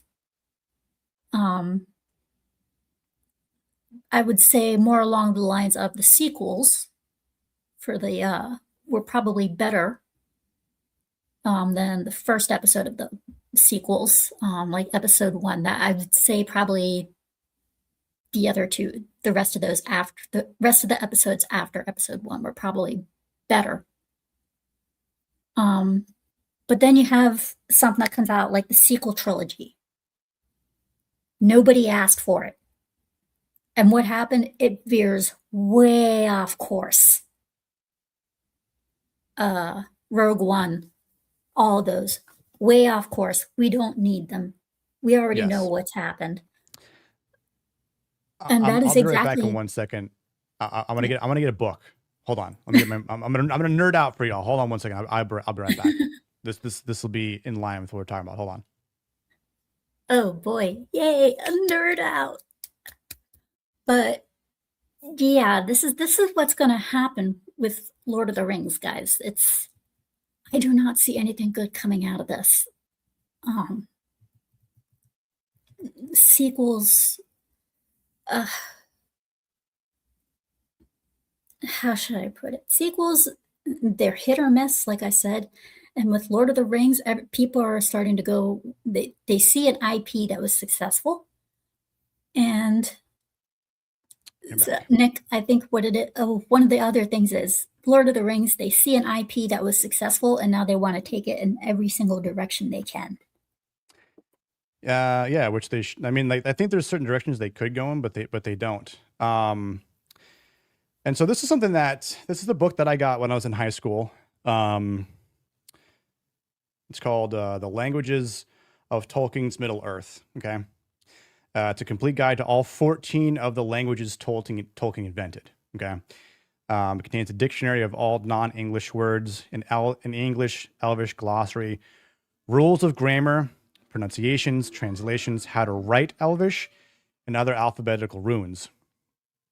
So I read the fuck out of this book when I was a senior in high school, to the point where I was learning how to write and speak in Elvish. Yes, I'm that fucking nerd, but it's okay. It's okay to have muscles and be a fucking nerd, y'all. Okay, fuck anyone who says otherwise. Okay, you say you can't do that, just send them my way.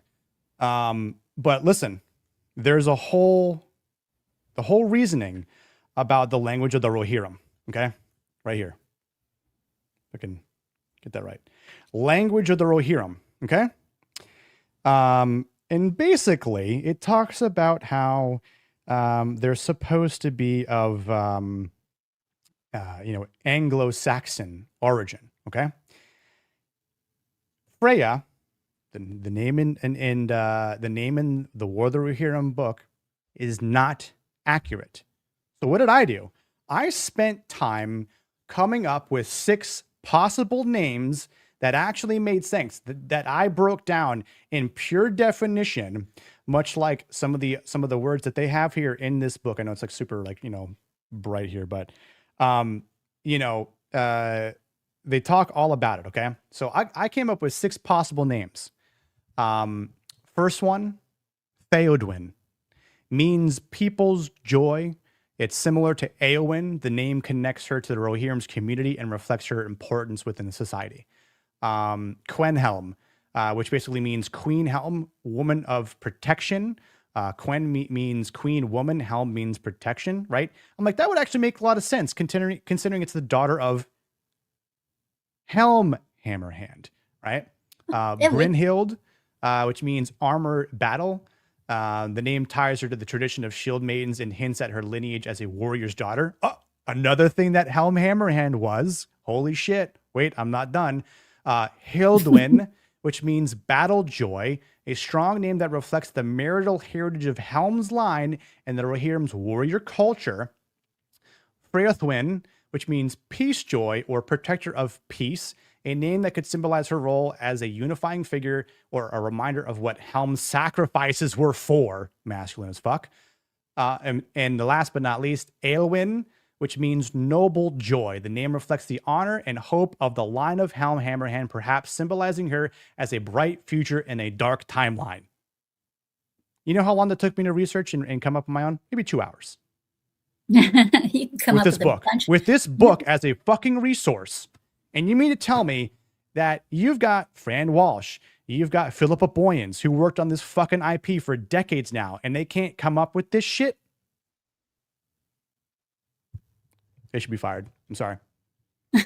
This is why you have people that know the lore, that put the effort into it better than these people can. Because what they're doing, let's go to Hunt for Gollum. Why are you giving it this slop?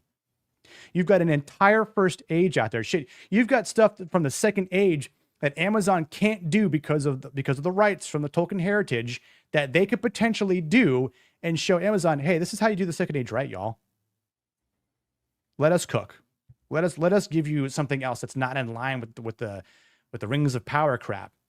There's an entire first age as well. The first age is very dark. I would argue that the first age is darker than the shit you see in Game of Thrones. Like, there's so many stories that you could pull away from. There's a lot. Beren and Luthien, The Children of Húrin. Those books are fantastic. Those stories are fantastic. There's dark. There's a whole civil war of elves. Tell me people wouldn't want to see that shit. Now, I don't know if they would be movies, maybe shows, maybe, like limited series of like one season that absolutely cooks. But that's just my point here. Like, we're not getting the right context of lore and stories in this IP, Harry Potter as well. But you've got fans that are, I mean, you can see it. Look at all the AI stuff that people have created for Star Wars, right? That takes the stories from the books, and that people, I've enjoyed a lot of these AI videos because I'm like, man, it's cool to see this stuff come to some sort of life. But I'm going to use that term loosely. But at least it's something that's like, man, this is what we could have gotten as a movie, which would have been, so much better than this Disney slop of Star Wars, right? So A good example, is The Witcher, season 1. Yeah. Henry Cavill, they did a great job with the first season because Henry Cavill said, unless you keep it book accurate, I will not do this movie. And when they wanted to veer from that, he quit. He loves to do things. Yeah, he loves to do things that are accurate, that are straight lore to the point, or else he doesn't do them. And I like actors that are like that. Yeah, I do think that I mean, I agree. I would say no.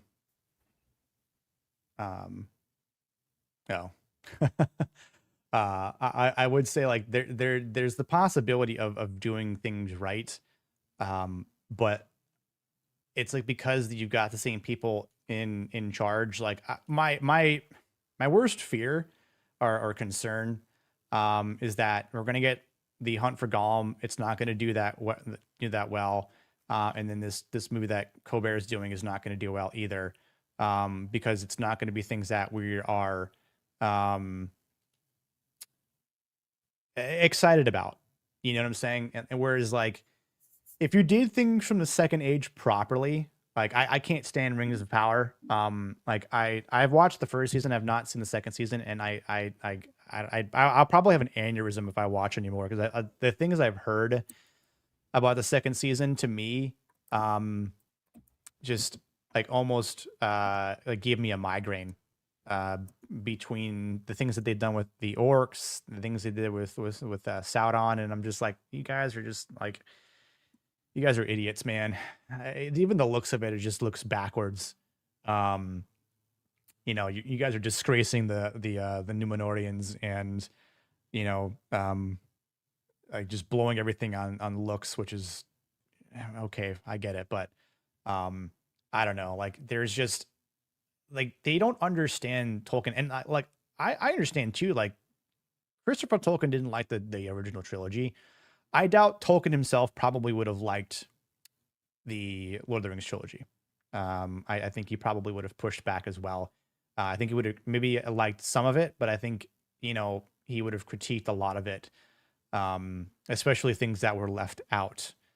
And I think for the sake of those being longer movies, they're already long to begin with, but um, I think most of us can agree that for what they do well. Which is why people will say that they're arguably the greatest trilogy ever to exist. And I think it's foolish to say that Dune is going to do better than Lord of the Rings. But I don't Well, I know. mean, Rings of It's Power was the TV show that was also in my opinion painful to watch. Now, in the first place, I'm not a big fan of these types of music. I mean, these types of movies, Lord of the Rings and stuff. They didn't quite hit me, but then again, I thought they were still good. right. Uh, Rings of Power, I watched it with my dad because he likes books like that and stuff. Um, and I was in pain watching it. I was like, this is painful to watch. Uh, Velma, I wanted to shoot myself. I mean, there is just, but I mean, like the Rings of Power, it had potential. They could have done good with that, but they did not. They did such a bad job. Well, I feel like and to me the biggest thing was like with what's her face? Oh my god, why am I having a brain fart? Galadriel, with her being this female boss. And it's like, you guys don't know what she's about, do you? She is a powerful ass elf that does not need a sword to fight. Like she didn't chase down Sauron. You know what I'm saying? Like all this fill in the blank crap is just, it was awful. And the way it starts, I'm like, I was already I was already detesting it from episode 1, and I'm like, insane thing. The moment like the stranger appears, I'm like, I swear to God, if you call him Gandalf, I'm gonna lose my fucking mind. Because there again, it shows you that you have not read a single thing about Gandalf as a Maiar, and how reluctant he was to go to Middle Earth, and that, was he the first Maiar wizard to go to Middle Earth? And like now I've seen the shit that they're saying about the blue wizards, and I'm like, I hate you. I hate you guys so much for doing this shit. Which is why I'm like, I consider Rings of Power to be pure fan film, and a bad fan series, whatever you want to call it. At that, and yeah, like from and who just said it in chat? I think it was Frostfang. Yeah. Orc lives matters. No, they don't. And Not in this. female dwarves have beards. You heard Gimli say it in the Two Towers. It's in the book as well. It's not a fucking, epiphany of a thing to include. In the other interesting thing too, where this is a funny moment where this goes back, decades ago, of someone trying to correct Tolkien about the vocabulary, the verbiage of dwarves, and he had to correct them and say, "Bitch, I helped write the Oxford Dictionary. I know the plural and singular verbs or versions are. Bitch, I know what I'm for talking dwarf. about." Yeah, it's VES. Suck it. Like, and I know this is part of the other new trending topic on Lord of the Rings is Jack Posobiec's whole take about Lord of the Rings being pagan. And he says, I don't care about what Tolkien wrote in the letter. And I'm like, dude, you're just making yourself look like an ass further and further the more you speak on this. Because there's a whole book about every single letter that Tolkien responded to and wrote. And if you just want to laugh at some of those, like he the way he just responds and like professionally corrects people and roasts them is quite fascinating. Like there's I forget what letter it was that corresponds to the usage of, or I should say that the correlation to the rings of the word of the Rohirrim as well. And God, I forget which one it was, but point being is that a lot of those letters are really kind of interesting to just hear the way he speaks, and the way he views things. Like there's a couple times where people tried to create a story and create the films for Lord of the Rings, and he just responds back to them. And like, you want to talk about criticism? Like, you think that some of us are too crucial, too critical in our response to like some of the movies we see? Man, listen to what Tolkien says about people trying to create movies about his books. And I mean, again, he does it in the most professional manner, but he just roasts people, and rightfully so. Oh God, dude, yeah, the whole Tom Bombadil thing. Like, I just heard about it, but that blew a gasket. I'm like, you guys don't understand Tom Bombadil for shit. And that's a character why I understand like was left out of the movie. Was he like a key character? Well, he's not a major character, but Tom Bombadil is like, he's of a like a spiritual, like of a spirit of his own, where I always thought that he was almost like the one above all, where like he's like Tolkien, where like the ring doesn't affect him. The ring is like, I hate to make this sort of comparison, so forgive me, but if anyone's ever seen the Loki show, I have. where like, so you know when they have the Infinity Stones in the drawers, and like, oh, those old things, meh, The doesn't mean anything. paperweights. Right. That's what the ring is to Tom Bombadil. Like, he's like, oh, yeah, whatever. Yeah, So I don't give a shit. It's fine. It's like he's not affected by it. So he's like impervious to it, or whatever you want to call it. Right. Yeah. He really does not, like, it doesn't mean anything to him. Because he's more holier than it is, but he's obviously like a good character, or on the side of the light, you know, in terms of like, you know, it being right and wrong, light and dark, good and evil. You know, he's a great character.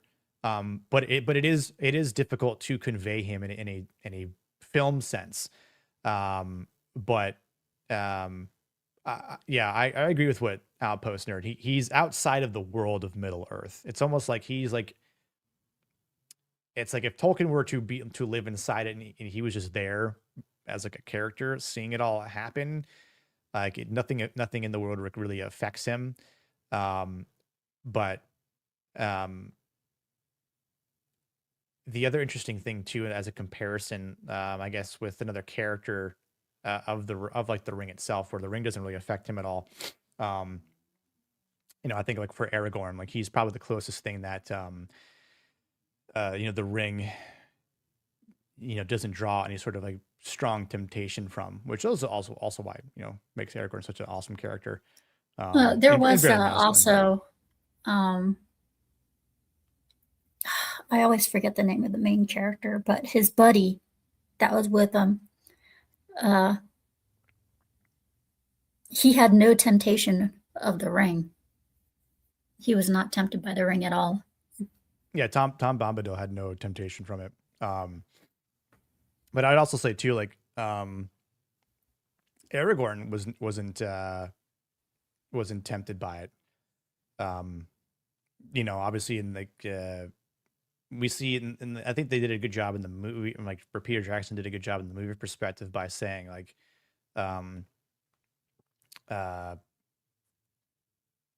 you know, I would have gone to you to the ends, you know, of Middle Earth, into the very fires of Mordor, right? Like, you know, he closed Frodo's hand to protect him, even though it was like Frodo could have easily given it to him, and it's like saying he could just ran off with the ring instead. But that's Sam apparently, from what I saw, Sam didn't really seem to have any interest in the ring at all, which is probably why they picked him to go with Frodo. Yeah, I mean, you could argue that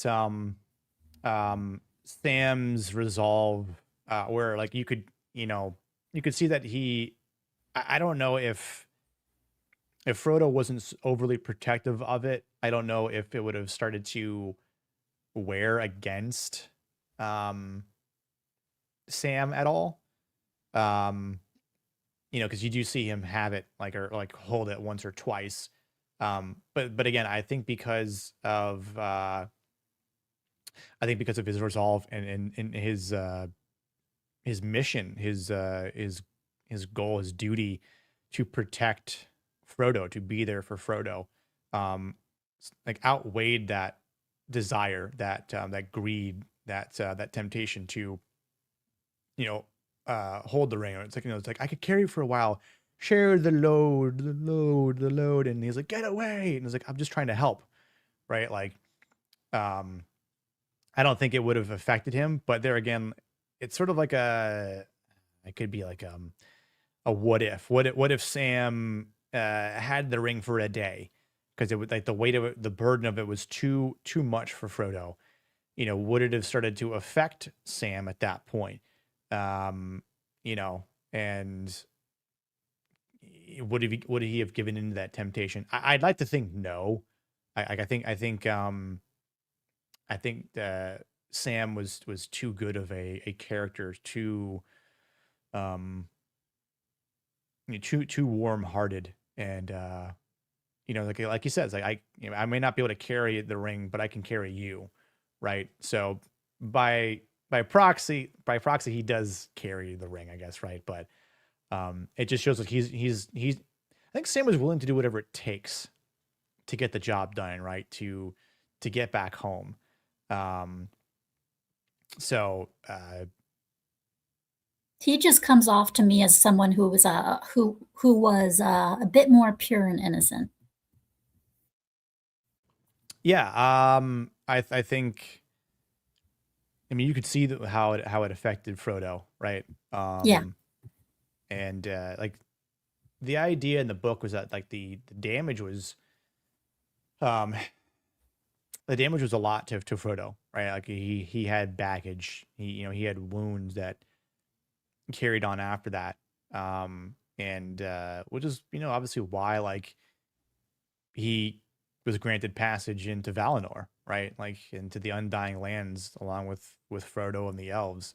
And I agree, IB. Like, I can't wait to talk about Fellowship of the Ring on Masculine Mondays. Like, that's gonna be like a two-part episode. There's no way we're gonna be able to talk about that entire movie in one show. So like it'll be like two parts. We'll have to split it up, um, but yeah, I think I think there's a couple characters that embody the entire goodness of a person. I think Sam is one of those characters. I think Aragorn is another one of those characters. Um, you know, and and I there was a post that I saw online that I responded to it, and because like the ending of the book is different than the movie in Return of the King, right? Like with the No scouring surprise. of the yeah, I mean, like it's the scouring of the Shire, right? Like, it's about the Shire that gets affected. You see a vision of it potentially happening in the Fellowship of the Ring, um, when Frodo is with Galadriel, uh, and it's a possibility that happens, but it does happen, right? Like that's actually where Saruman dies by Grima Wormtongue. So in the movie, right, he's still at Orthanc and he gets stabbed in the back by Grima Wormtongue, and then Legolas shoots him and he falls down and he dies pretty violently. In the book, Grima has has a bit of a wake up call because he realizes, oh my god, this place of pure joy, happiness, peace, the goodness of a land that is the Shire, right? Um, that is met with war, pillaging, burning, and like that's happened throughout the Rohirrim, throughout Rohan, and Grima just slices Saruman's neck Damn. Exactly. Yeah. Which I was arguing is it's a pretty brutal way of dying. I don't know, I guess you could say, is it worse than him falling from the top of a tower onto a spike? I mean, he was already probably almost dead at that point from getting stabbed in the back and then shot with an arrow. So, Oof. I mean, it was definitely, brutal, but it was just a way to kind of move some of the characters into line in the movie, right? With like the one of the Palantirs that Pippin finds, right? So again, this is like another instance of like things that come from the book that I could. Weird for me to say this, but I could almost see the scouring of the Shire as a flashback make its way into this movie that Colbert is is working on, right? You Like never know. I mean, he claims to be a super nerd, so if it is in there, listen,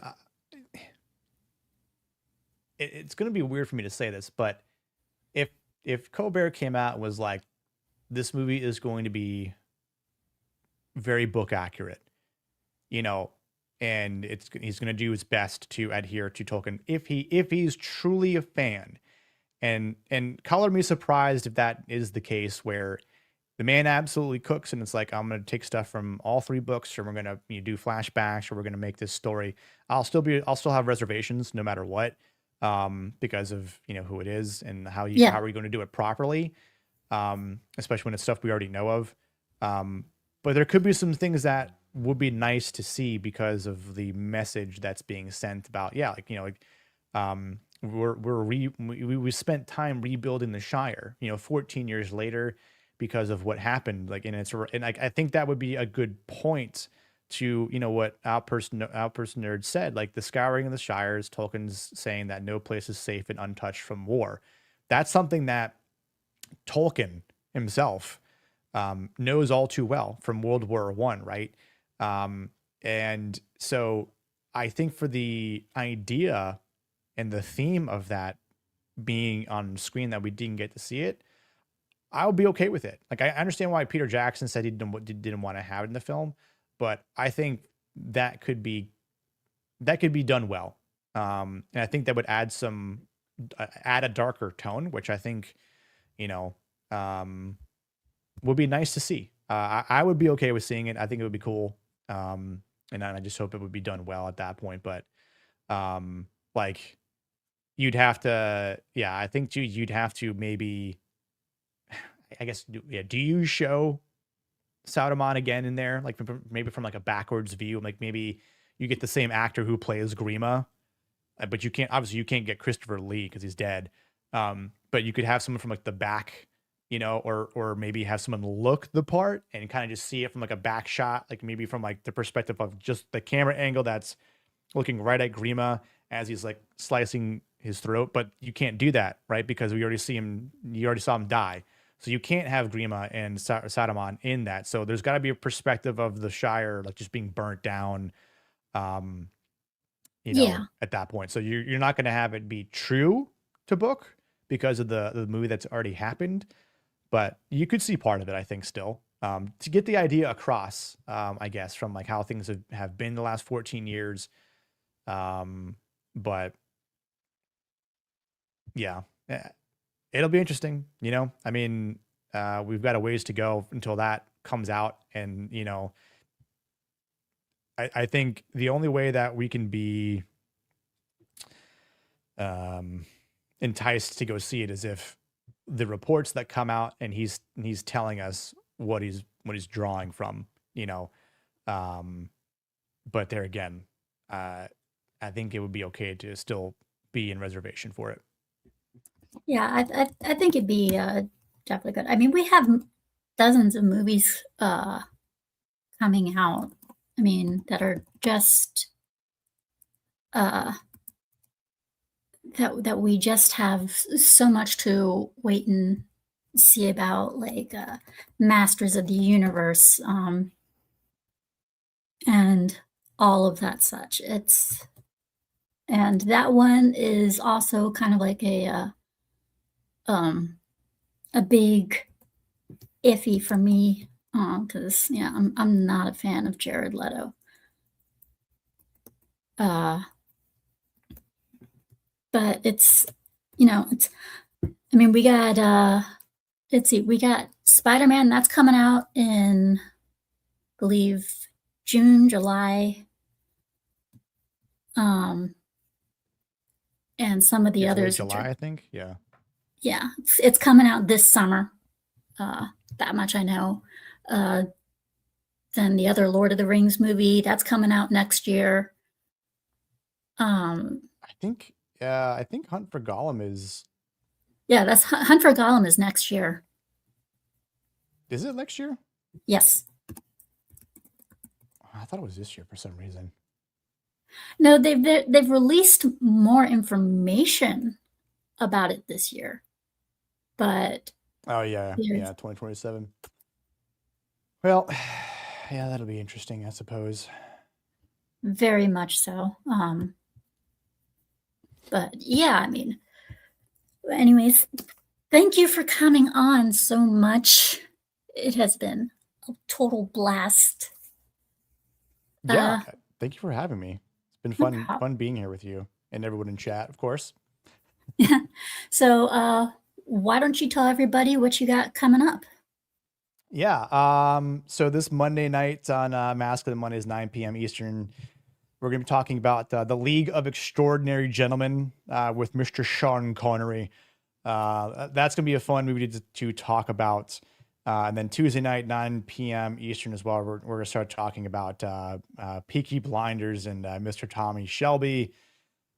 Season 1, we're going to be doing an episode by episode weekly on that. So you want to tune in there. And then Thursday nights, 9 o'clock as well.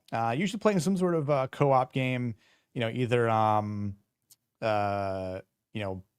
Helldivers, John Carpenter's Toxic Commando, and I might do some other games in the near future that are more co-op related as well. So, and I'm going to be getting back to doing more videos. Like I said, I've got a video coming out. I'll probably publish right after this. That's going to be talking more about the Harry Potter teaser. It's about maybe like 8.5, 9 minutes. So if you want to take a gander at that, I would appreciate it. But appreciate everyone in chat.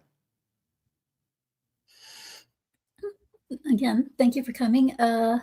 As far as I go, I'm still getting over a strap a little bit. So don't expect any Barcade until Wednesday. I promise you guys, 9:30 p.m. Wednesday, Scooby Pups Barcade. I'll pick up with Code Vein 2 because I really want to get into that as much as possible because there are so many games coming out that I really want to get into. Mouse PI is one of them. Yep. And so I'll be picking up then. As for Scooby Pups podcast next Saturday, shh, I ain't telling. So I hope you guys all have a great Saturday evening, afternoon, morning, whatever time it is for you. Thank you to all of my mods for doing what you do best. Thank you for being a subscriber. Thank all of you. I do all of this stuff for you because I know you like it. So thank you for coming. Thank you for watching, and I hope to see you next time. Sweet. Night. Cheers, everyone.